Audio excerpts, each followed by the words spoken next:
ایک یہودی کا مسلمان ہونا۔ ایک مرتبہ کا واقعہ ہے، ہمارے پیارے نبی کریم صلی اللہ علیہ وآلہ وسلم صحابہ اکرام رضی اللہ تعالیٰ عنہ کو سنت سکھا رہے تھے کہ پانی ہمیشہ دیکھ کر پینا چاہیے اور پانی 3 سانسوں میں پیو۔ اتفاق سے ایک یہودی بھی چھپ کر رسول اکرم صلی اللہ علیہ وآلہ وسلم کی باتیں سن رہا تھا۔ آپ صلی اللہ علیہ وآلہ وسلم کے کلام میں ایسی تاثیر تھی کہ مسلمان ہو یا غیر مسلم ہو، آپ کی تعلیمات سے متاثر ضرور ہوتے تھے۔ رات کو سوتے سوتے اس یہودی کو ہمارے نبی پاک صلی اللہ علیہ وآلہ وسلم کی باتیں یاد آ گئیں۔ اسے بہت زور سے پیاس محسوس ہوئی۔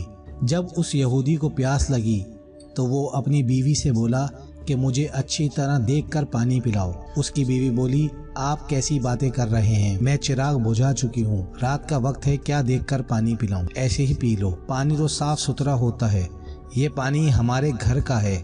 یہودی کو بڑا غصہ آیا، بیوی سے بولا کہ چراغ جلاؤ اور روشنی میں مجھے پانی دیکھ کر پلاؤ۔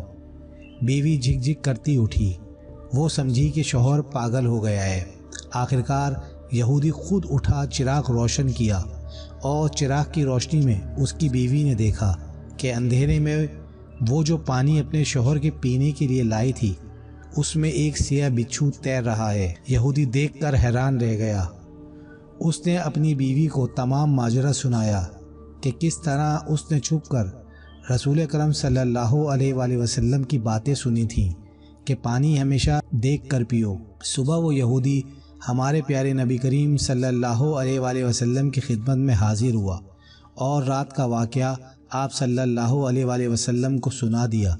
یہودی بولا، اے اللہ کے رسول، جس دین کی احتیاط انسان کی جان بچا لے تو وہ دین خود پورے انسان کو دوزخ کی آگ سے کیوں نہ بچائے گا۔